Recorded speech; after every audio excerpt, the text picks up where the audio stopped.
Think about, but all too often children are lost or kidnapped. And now experts believe what's in a child's genetic makeup can help find them. But as Patrick Evans tells us, that idea is causing controversy. Talk to nearly any parent and they'll likely tell you times have changed. Nowadays, parents like Sandy Hanner rarely let their kids out of their sight. In my own neighborhood, even though I think it's safe, someone could come in the backyard and just scoop him up. And if that does happen, Sandy and other parents want every tool at their disposal to get their kids back. One tool now is a child's DNA.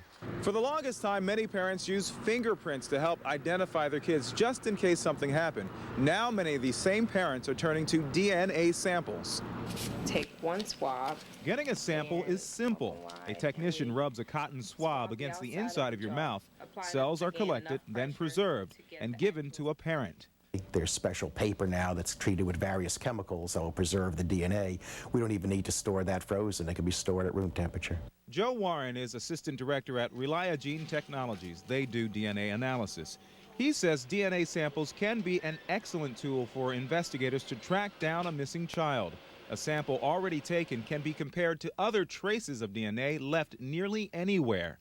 Samples, in criminal cases anyway, samples off guns or knives that have been held for 9 seconds or so from individuals. I've got it off soda, beer cans, cigarette butts, chewing gum. We could get off skeletal remains, hair, teeth. This is something that the American people really need to be concerned about.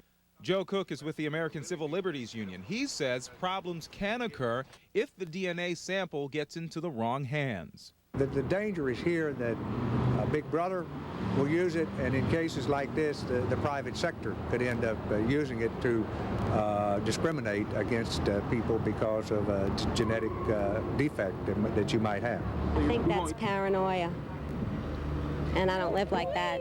Sandy Hanner likes the idea. For her and her 3-year-old son, it's better safe than sorry.